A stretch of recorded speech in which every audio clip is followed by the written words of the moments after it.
কিয়ামতের মাঠে যে রব আপনার বিচার করবে, যে রব আমার বিচার করবে, যে রব মুমিনের বিচার করবেন, যে রব কাফের বেঈমানের বিচার করবেন, যে রবের হাতে জান্নাত, যে রবের হাতে জাহান্নাম, সারা পৃথিবীর বেঈমানদেরকে আল্লাহ জান্নাত যদি দিয়ে দেয়, কেউ তার বিরুদ্ধে আন্দোলন করতে পারবে না।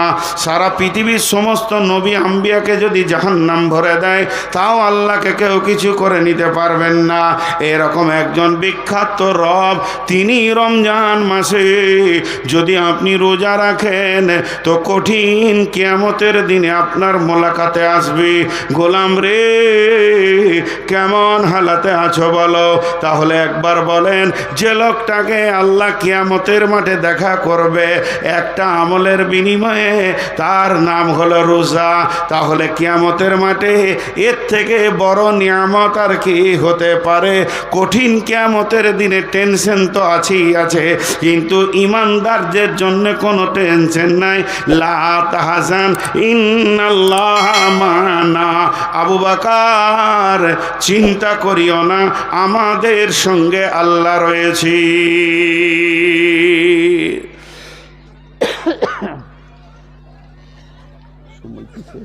নাকি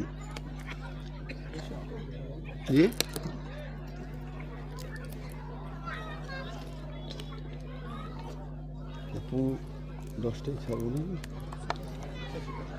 হ্যাঁ, না আমি বেশি চালালে ওইদিকে বক্তা যাবে তো, ওই গল্পটা শেষ করবে।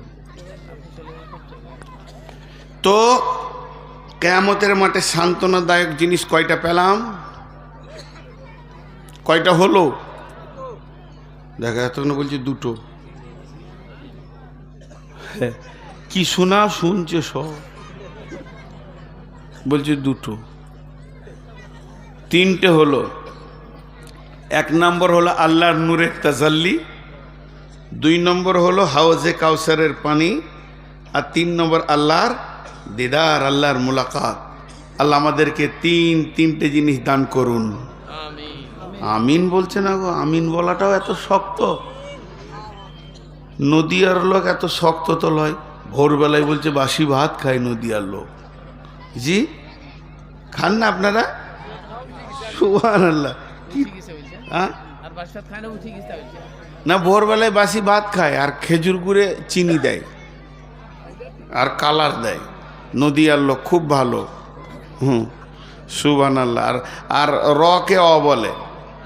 এটা একটা এলাকা আছে আপনাদের এইদিকে, ওই যে দেবগ্রাম ওইদিকে আত্রি বলবে আবার ওরা। রমজানকে বলবে ওমজান। এ নদিয়া। জি, তো যাই হোক, তিনটে হলো।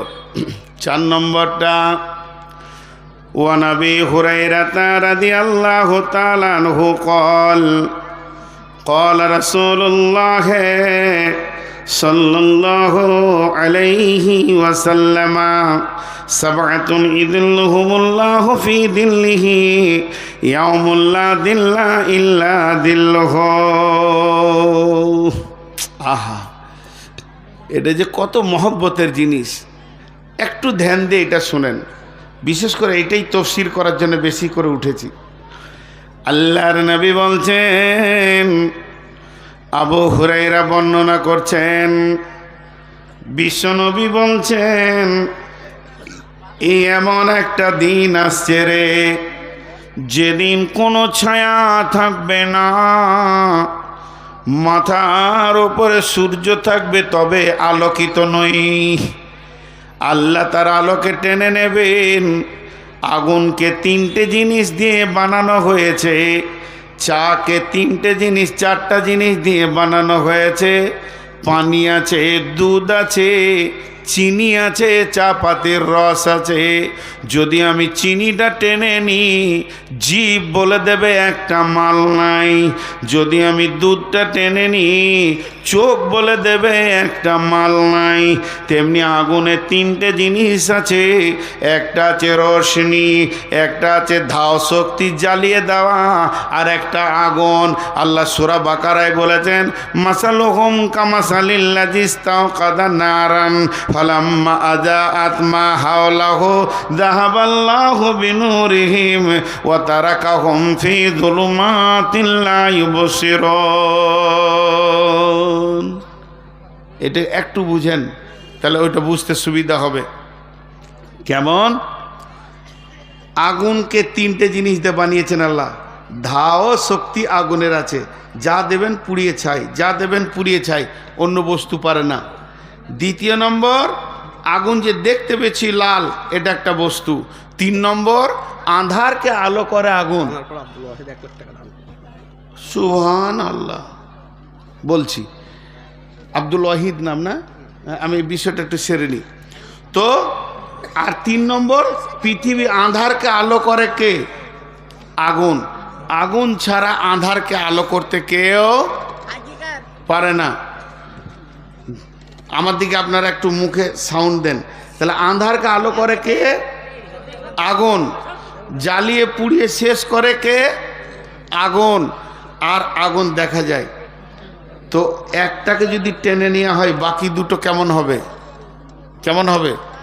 যেমন ইব্রাহিমকে যখন ফেলা হলো আগুনে, আল্লাহ আসমান থেকে বলছে, আগুন রে তোমাকে আমি বানিয়েছি, ইয়া নারুকুনি, হে আমার আগুন, বারদাও ওয়া সালামান আলা ইব্রাহিম। এখানে আলা শব্দ ব্যবহার করেছেন আল্লাহ, তার মানে শুধু একজনকে মেনশন করে দিল, আমার ইব্রাহিমের জন্যে তুমি আপনার শান্তি হয়ে যাও, না গরম না ঠান্ডা হয়ে যাও।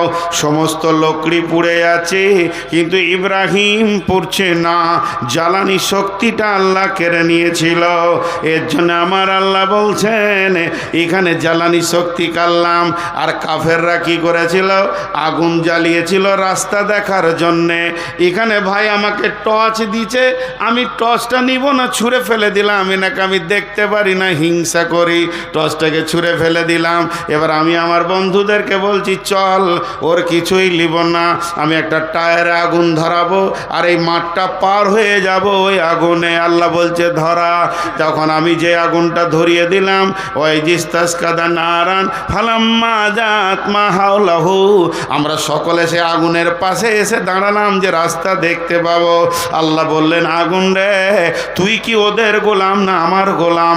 আগুন বলছে, আল্লাহ আমি তোমার গোলাম। আল্লাহ তখন বলছে, আজকের জন্য আঁধারকে যে আলো করিস ওই ক্ষমতাটা আমি কেড়ে নিলাম। আল্লাহ ক্ষমতাটা কেড়ে নিল। আগুন জ্বলছে, দাও দাও করে টায়ার পুড়ছে, হাত দিলে লাফিয়ে উঠছে, রে বাবারে আগুন তো বটে, কিন্তু আঁধার আর আলো হচ্ছে না, যেহেতু আল্লাহ ওই ক্ষমতাটা কেড়ে নিয়েছেন। অতএব সে আঁধারের ভিতরে ঘুর ঘুর ঘুর ঘুর করতে লাগলো। তো আল্লাহ তাবারাক ওয়া তাআলা বলছেন, সাবআতুন ইদিল্লাহুমুল্লাহু ফি দিল্লিহি ইয়াউমুল্লা দিল্লা ইল্লা দিল্লাহু। হযরতে আবু হুরায়রা বর্ণনা করছেন যে আল্লাহর নবী বলছেন, কঠিন কিয়ামতের দিনে কোনো ছায়া থাকবে না, সেখানে যে মানুষ একটু দাঁড়াবে, আশ্বস্তের শ্বাস ফেলবে, ও আমার মা, ওরে আমার বোন, কোনো ছায়া থাকবে না। আবার বলছে, শুনলেন, একটা ঘাসের পাতাও সেদিন থাকবে না। পৃথিবীটা রুষ্ট হয়ে যাবে, রুটির খোলার মতো হয়ে যাবে, তপ তপ তপ তপ করে জ্বলবে। ওপর দিক থেকেও সূর্য আলো দিবে, কিন্তু তার আলো থাকবে না, তাপটা থাকবে। মানুষ ঘামে ডুববে, পেরেশান হবে, নাফসি নাফসি করবে। ওই অবস্থায় আমার আল্লাহ একটা ছায়া আনবেন, আল্লাহ বানাবেন, ছায়া আনবেন। এটাকে লোক আরশের ছায়া বলে এসেছে, কিন্তু হাদিসের পাতাতে আরশের ছায়া বলে কিছুই নাই, এটাকে রহমতের ছায়া বলা যাবে। বলছে না, তাও বলা যাবে না, এটা শুধু আল্লাহর ছায়া। আল্লাহর ছায়া বলতে আল্লাহর শরীরের ছায়া, এটা আবার ভাবিয়েন না, আল্লাহর দেওয়া ছায়া। আল্লাহ ছায়াটা কেমন করে বানাবেন আমার আল্লাহ জানেন। এর জন্য কেউ কেউ বলছে রহমতের ছায়া বলা যাবে, কারণ আল্লাহ রহম না করলে তো ওখানে ঢুকতে দেবেন না, তাহলে ওই ছায়াতে কে থাকবে? ও মা আমার, বোন আমার, বেটি আমার, এই ছায়াটা গরু ছাগলের জন্যে নয়, এটা মানুষের মানুষের জন্যে বানানো হবে। অতএব আমারে খালারে বেটিরে, আপনি আমি আমরা সকলে সেই ছায়াতে থাকব। তবে ওই ছায়াতে বিশেষ কোটা আছে, যদি সেই কোটার মধ্যে আপনি না পড়েন তাহলে সিট পাবেন না। ট্রেনে উঠলেই যে সিটে শুতে পাবেন তা নয়, আপনাকে টিকিট কেটে রিজার্ভেশন লাগাতে হবে। যেমন রিজার্ভেশন লাগাবেন ওই রকম ছায়াতে জায়গা পাবে। কি নাম বললেন? আব্দুল ওয়াহিদ। কত? থানার পাড়া।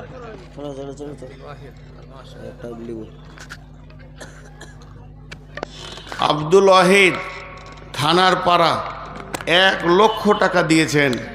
আল্লাহ তার দানকে কবুল করুন। বলেন আল্লাহুম্মা আমিন। আল্লাহ তাকে জাযায়ে খায়ের দান করুন, আল্লাহুম্মা আমিন। এবং সেই মোতাবেক তার ব্যবসা বাণিজ্যে আল্লাহ লাভ দান করেন।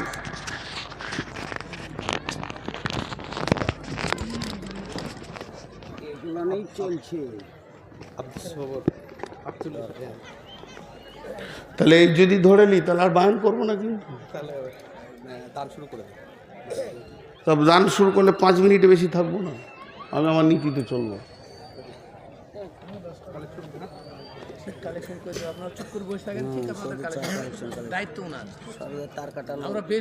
আমি যদি কালেকশনই শুরু করি তো পরবর্তী দিনে জালসাতে আমার নাম হবে কালেকশনের বক্তা। আমি লাইফে ওটা করি নিয়ে করবো না, তাতে আপনারা আমাকে লেন আর না লেন। মিনিট 5 শেষ দিকে করি দেবো, এইটা হলো আমার নিয়ম। এইটা হাদিসটা তো শুরু করেছি, তো আপনারা উঠিয়েন না। দেখেন আজকে এই মাদ্রাসাটা আছে বলি এই জালসাটা পেয়েছেন। মাদ্রাসাটা ধ্বংস হয়ে যাক এটা আমি চাইছি না, তার কারণ আমিও মাদ্রাসারই ফসল। কথাটা বুঝাতে পারলাম? আজকে মাদ্রাসায় আমি না পড়লে এই কথাগুলো বলতে পারতাম না। তো আপনাদেরকে আমি চটচট করে দিয়ে দিচ্ছি। তো কি বললাম যে ওই 7 জন ওই কোটাতে স্থান পাবে। মা আমার, বোন আমার, একটু ধ্যানের সঙ্গে শুনি। আর আমার মাথা একটু কমজোর, আর এমনি সুগার 488 মেপেছি। তো এগুলো বলে লাভ নাই, কারণ আমার শেফা দেনেওয়ালা আমার আল্লাহ। বলছি কেন? মানুষের রোগের সঙ্গে মিজাজের সম্পর্ক থাকে। বেশি খুরুর করলে ধুমকি শুরু করে দিব, কারণ আমার রোগ যখন আছে তো আমার মিজাজও বেলাইন হয়েছে। অতএব আপনারা ধৈর্য ধরে শুনেন। 3টে বলা হয়ে গেছে, এইটা খালি বলে দিয়ে আমি সমাপনী দেবো ইনশাআল্লাহ। আর আপনারা মাদ্রাসায় টাকা দেবেন তো? চুপ করেছে, দিবে না, খুব সমস্যা আছে। সভাপতি ঠিকই বলছে, কালেকশনটা এখনই করি। আর আপনারা দেবেন তো? হ্যাঁ, এতক্ষণে শেষকালে বলছি ইনশাআল্লাহ। জি, তো আমার মা খালাদের ভিতরে চাদর গিয়েছে, আপনি বললে তো যাবে। আমি বললে ওটা আমি অন্ধ দেখতে পেয়েছি না, তুমি চলে যাক না। মা বোন আমার, আপনাদের কাছে চাদর যাচ্ছে, যে যতটা পরিমাণে মাল নিয়ে এসছেন আম্মাজান খাদিজার মতো দান করে দেন। একদম একটাও ফেরত নিয়ে যাবেন না ইনশাআল্লাহ। চলেন, সে রহমতের ছায়ায় যারা থাকবে তাদের 7 শ্রেণীর লোক বলা হয়েছে। সাবাতুন ইযিল্লুহুমুল্লাহু ফি দিল্লিহি ইয়াউমুল্লা দিল্লা ইল্লা দিল্লাহু। মাঝে আর একটা ছোট এলান করে দিই, এইটুকুন, মানে আমার মাথা ঠিক নাই, ভুলে যাব। এই যে আপনাদের হেড মৌলানা, উনি নিয়ত করেছেন আল্লাহ যদি নিয়ে যায় তো যাবে, নাহলে যেতে পারবে না। হজের নিয়ত করেছেন আমার সঙ্গে যাবেন। তো আমি 3-4 বছর থেকে হাজি নিয়ে যাওয়া আসা করছি। কেন করছি এ কথা আর বলবো না, ফেসবুকে দেখবেন আমি দিয়ে দিয়েছি বহু দালাল চক্র থেকে মানুষকে বাঁচানোর জন্যে। তো উনি আমার সঙ্গে হজে যেতে চাইছেন এবছর আমি হজের নিয়ত করেছি। আমি 7 সালেও হজ করেছি, অবশ্যই এবছরও নিয়ত করেছি। বিধায় যদি কেউ হজ বা উমরা করতে চান তো আমার সঙ্গে যোগাযোগ করবেন, বা মৌলানা ভাইয়ের সঙ্গে যোগাযোগ করবেন। ক্লিয়ার? আর আমি বেশি কিছু বলবো না এটাকে নিয়ে। আর বিশেষ করে ওই হজ আর উমরাকে কেন্দ্র করে আমি একটা ছোট্ট বই লিখেছি, 20 টাকা মাত্র দাম। ওটা পারলে শেষ দিকে নেবেন। 20 টাকা দাম মাত্র। হজ আর উমরা কি লাভ, এটা মানুষের কাছে পৌঁছানোর জন্যে। এখন নামাজের দাওয়াত প্রচুর চলছে, রোজার দাওয়াত চলছে, আর হজ আর উমরার জন্য মানুষ অন্ধের মতো বসে আছে, টাকা পয়সা হয়ে গেছে তারপরও। এর জন্য একটা ছোট্ট বই আপনাদের সামনে এনেছি। যাক, এবারে 7 জন ওই আরশের ছায়াতে জায়গা পাবে, রহমতের ছায়াতে। নাম্বার 1, আমি চটচট করে গোনাবো, টেনশন করবেন না। নাম্বার 1, ইমামুন আদিলুন, ন্যায় বিচার করনে ওয়ালা। নদিয়ার লোক, থানার পাড়ার লোক, একবার মুখ খুলেন, আপনাদের মুখের শব্দটা লিব, একবার জোরে বলেন, দুনিয়া জানুক আপনাদের এখানে ন্যায় বিচার হয়। নেতারা ন্যায় বিচার করে? ভাইয়ের আমার শুনেলেন, বিশ্বনবীর কাছে একটা মেয়ের খবর এলো। মেয়েটা ইহুদিদের মেয়ে, মেয়েটার নাম ফাতিমা, নবীর বিটির নামের নাম। মেয়েটা চুরি করেছে, ধরা খেয়েছে। আল্লাহর নবীর ফয়সালা, কোরআনের ফয়সালা, হাত কেটে দিতে হবে।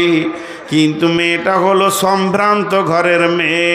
রসুলের কাছে ইহুদিরা এসে দরখাস্ত দিল, ইয়া রাসূলুল্লাহ, আমাদের মেয়ের বিচারটা আমাদের তওরাত থেকে করে দেন, কোরআন থেকে আমরা বিচার নিব না, আমরা হলাম ইহুদি।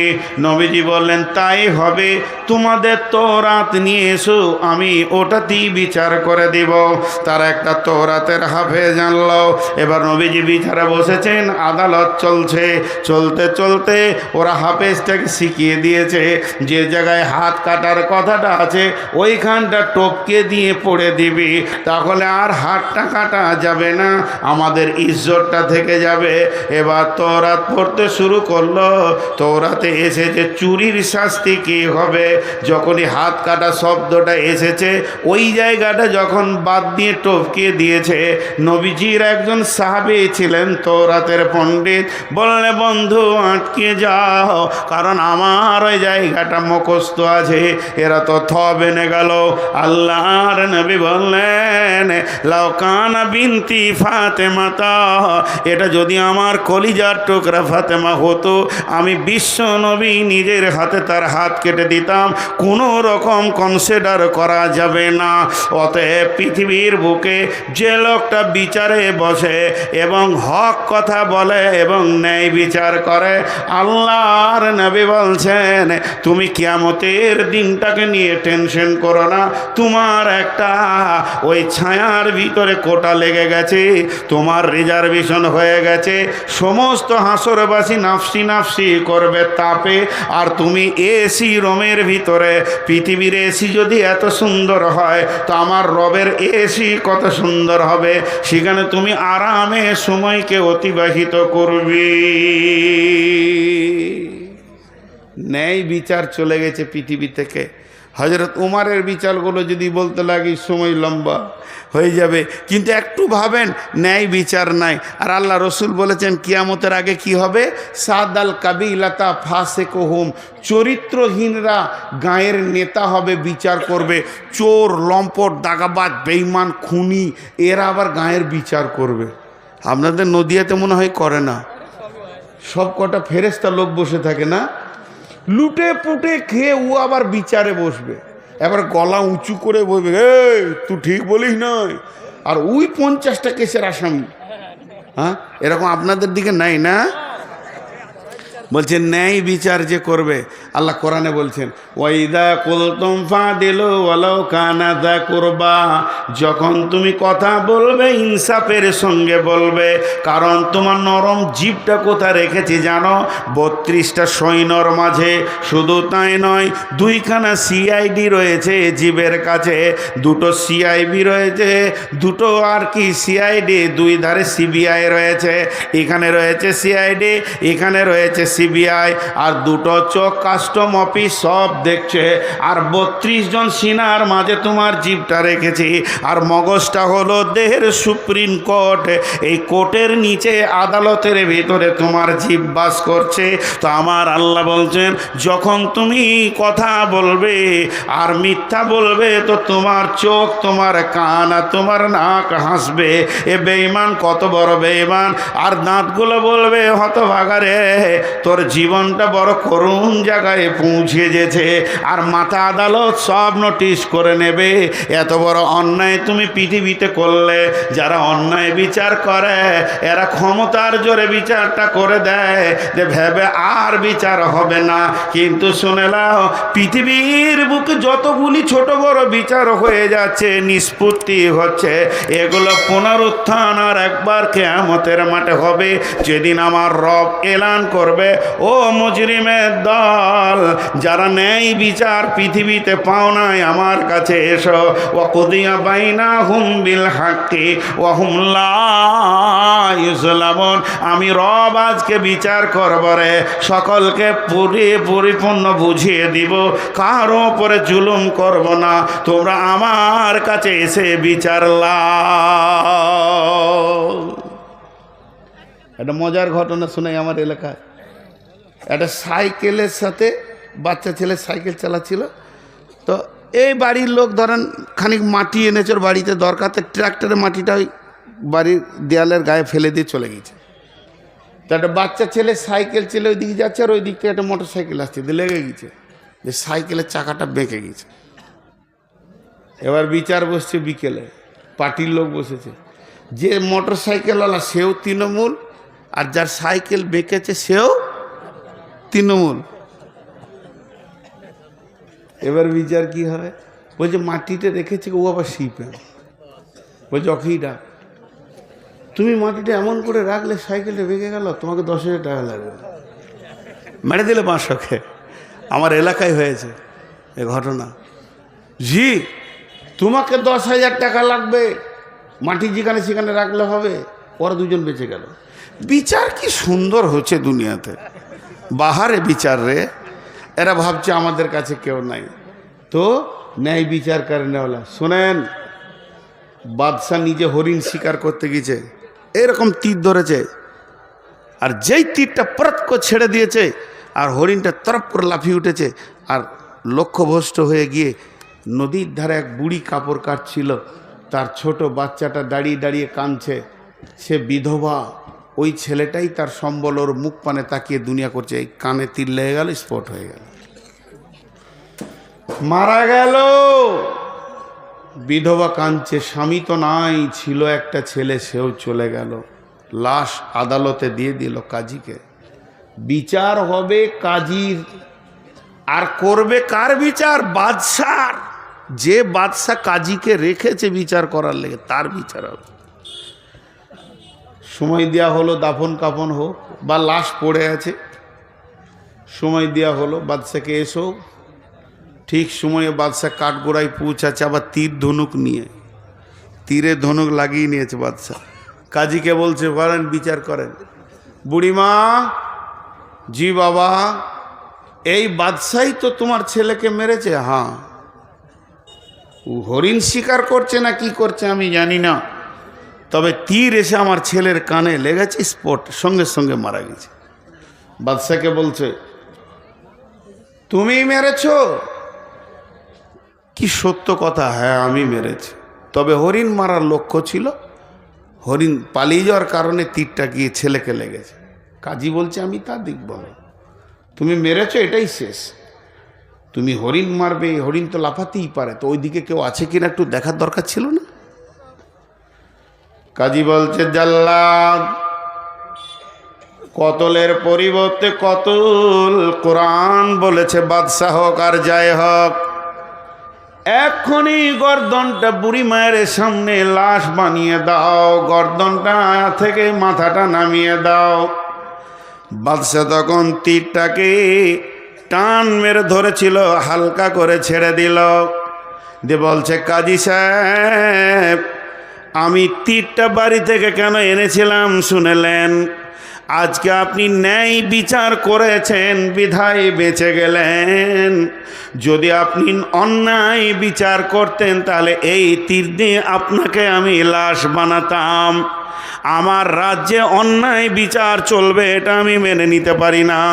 কেটে দাও আমার গর্দন, আমাকে লাশ বানিয়ে মাটির তলায় দিয়ে দাও, কিন্তু জানে শান্তি পাব যে দেশে নেই বিচার চলছে। জাল্লাদ রেডি হয়ে গেল, খাপ থেকে তলোয়ার বের করেছে, বাদশাকে নিয়ে এসে নামানো হলো, পেছনে হাত বাঁধা হচ্ছে। বুড়ি মা বলছে, বাপ, বাদশাকে বাঁচানোর কি কোনো রাস্তা নাই? এত সুন্দর ছেলে যে ন্যায় বিচারকে গ্রহণ করে। বুড়িকে কাজী বলছে, ওকে একমাত্র বাঁচাতে পারবেন আপনি। যদি আপনি আপনার ছেলের খুনটা মাফ করে দেন এক্ষুনি বেঁচে যাবে, এছাড়া ওর দ্বিতীয় কোনো আর রাস্তা নাই। তখন বুড়িমা বলছে, বাবা, একটা ছেলে তো আমার চলেই গেল, তা আমি বাদশাকে মাফ করে দিলাম, জাল্লাদ তুমি তলোয়ার ফিরিয়ে নাও। যখনই জাল্লাদ তলোয়ার ফিরিয়ে নিল, বাদশাকে বেকসুর খালাস ঘোষণা করা হলো। অমনি বাদশা দৌড়ে গিয়ে বুড়িকে কোলে তুলে নিয়ে বলছে, মা, তোমার তো একটা সন্তান মারা গেছে, তো আমাকে কি তুমি সন্তান হিসেবে গ্রহণ করে নেবে না? আমার কাছে বাকি জীবনটা কাটিয়ে নাও। আল্লাহর নবী বলছেন, পৃথিবীর বুকে যে ন্যায় বিচার করবে, ন্যায় সাক্ষী দেবে, অন্যায় অনুপরিমাণ জ্ঞান বশত করবে না। নবীজি বলছেন, উম্মত, তোমার চিন্তা নাই, সেই কঠিন দিনে তোমাকে পেরেশান হতে হবে না। ওই রকম একটা এসি রুমে তোমার কোটা লেগে গেছে। নাম্বার 2, ওরা জল ও শাবুন শাফি ইবাদাতিল্লাহ, ওই যুবক আর ওই যুবতী যে যৌবনকালে আল্লাহর ইবাদত করেছে, যৌবনকালে বেশি বেশি করে আল্লাহকে ডেকেছে। এখন যুবতীদের যৌবনকালের ইবাদত কি আর যুবকেরই বা যৌবনকালের ইবাদত কি, এটা বলতে গেলে 1 থেকে 1.5 ঘন্টা লাগবে। শুধু আমি শর্টে বলে দিচ্ছি, যুবকের 2টি যৌবনকালে ইবাদত। একটা হলো যে কোনো উপায়ে ইনকাম করে নিয়েছে, অধীনস্থ মা বাপ, ভাই বোন, বিবি, স্ত্রী, ছেলে মেয়েকে সুখের দিন দেখানো। যত কষ্ট হয় যুবক, তুমি তিলে তিলে ইনকাম করে নিয়ে এসে খাওয়াও। আর 2 নম্বর যুবকের ডিউটি হচ্ছে ওয়াল হাফিজুন আলি হুদুদিল্লাহ, আল্লাহর দিনের এবং কোরআনের যদি কেউ অবমাননা করে, রক্তটাকে সেখানে তুমি ঢেলে দাও, বুকের রক্ত ঢেলে দিয়ে এসে বেঈমানের জিভটাকে টেনে বের করে নাও এবং তাকে মওতের দরজায় পৌঁছিয়ে দাও। হয় তুমি মরো, না হয় তাকে মারো, কারণ কোরআনের হিফাজতের দায়িত্ব তোমার। এই হলো যুবকের ডিউটি। আর যুবতীদের ডিউটি কে?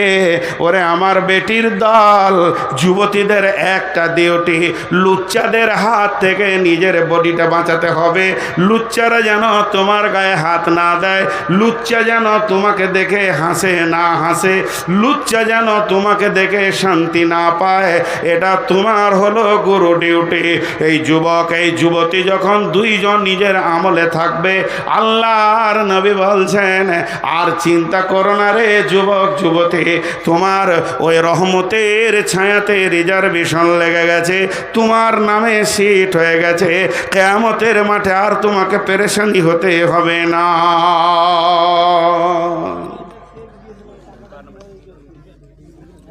জি, আমার বেটিদেরকে খালি একটা কথা বলবো, মন দিয়ে শুনেন।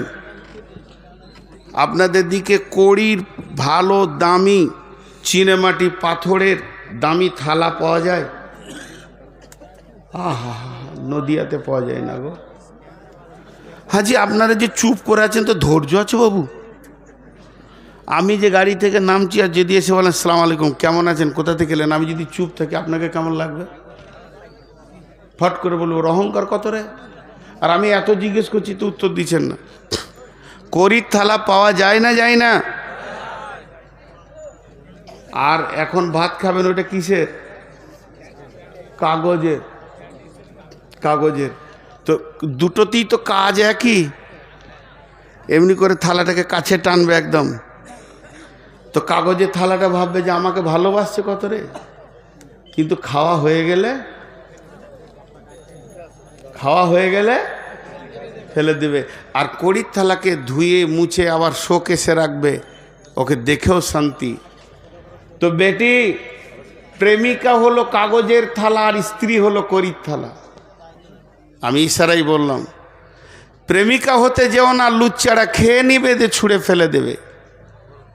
আর যদি কড়ির থালা হতে পারো স্ত্রী, তাহলে ইনশাআল্লাহ তোমাকে ভালোবাসবে, কাছে রাখবে, তুমি তার বাড়ির আঙ্গিনায় ঘুরবে, সেটাও দেখে শান্তি পাবে। তা আমি এইটুকু বললাম। নাম্বার 3, ওই রহমতের কোটা থেকে ঢুকবে 3 নম্বর, রাজুলুন কালবুহু মুআল্লাকুন ফিল মাসাজিদি ওয়া রাজুলুন কালবুহু মুআল্লাকুন ফিল মাসাজিদি। ওই ব্যক্তি, ওই লোকটা রহমতের ছায়াতে থাকবে যার অন্তরটা আল্লাহর ঘর মসজিদে পড়ে আছে।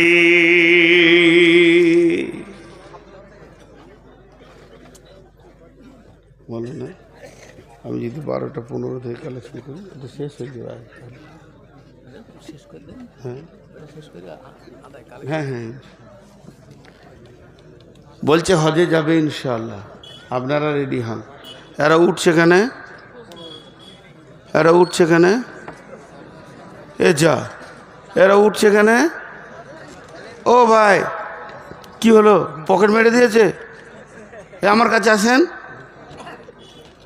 আচ্ছা, এরা উঠছে কেন বুঝতে পারছি না। না, খবরদার, নাউজুবিল্লাহ, এটা কি মানে মাইকে বলার? ও আর স্বামীকে খুঁজছে, তো এটা বলে দিতে হবে। হ্যাঁ গো, স্বামীকে গোপনে খুঁজতে হয় গো। ছি ছি ছি ছি ছি, কি নাম? কানুন। আরে বাবরে, দেখেন গো, কার বিবির নাম আদালত, নিয়ম কানুন, যতগুলো বললাম এর ভিতরে বিবির নামটা ভরা আছে। আদালত, নিয়ম কানুন, যে যান, আপনার বিবি আপনাকে খুঁজছে, নিশ্চয়ই কোনো অসুবিধা হয়েছে, বাড়ি যাবে, যান। তো 3 নম্বর, ওই ব্যক্তি যার দিলটা মসজিদে পড়ে আছে। এটা অনেক ব্যাখ্যার করলাম না। 4 নম্বরে আল্লাহর নবী বলছেন, ওরাজুলানে, ওই 2 ব্যক্তি তাহাব্বা ফিল্লাহি ইজতামা আলাইহি ওয়া তাফাররাকা আলাইহি। ওই 2 ব্যক্তি রহমতের ছায়াতে থাকবে যারা একে অপরে আপোষে মিলামিশা করে আল্লাহকে খুশি করার জন্যে।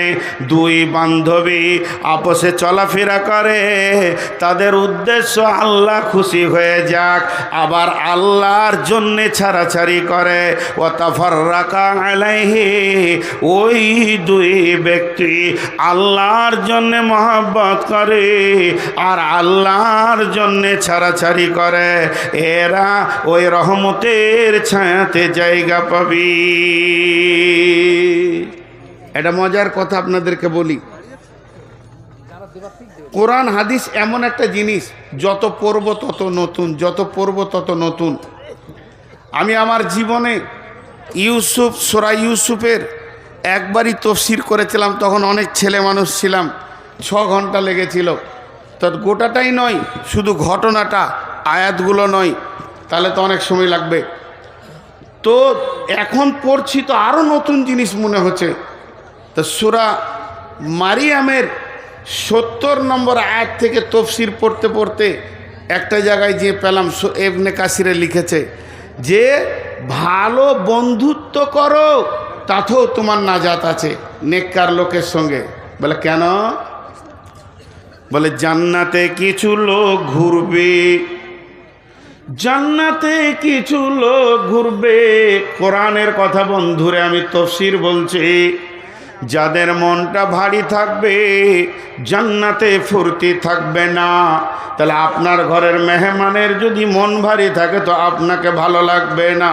তো আমার রব আল্লাহ বলবে, গোলাম রে, আমার জান্নাত কি তোমাকে খুশি দিতে পারছে না?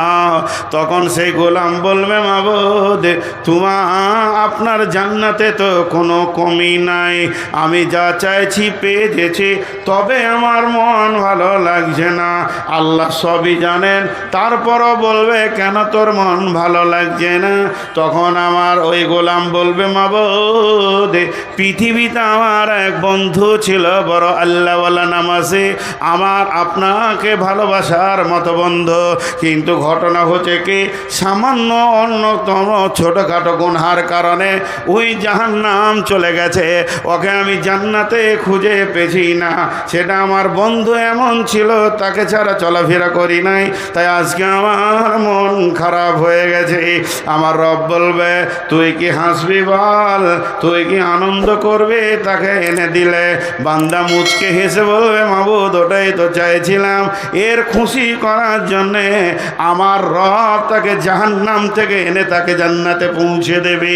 এর জন্য আল্লাহ রসুল বলছেন, ওরা জুলানে তাহাব্বা ফিল্লাহি ইজতামা আলাইহি ওয়া তাফাররাকা আলাইহি।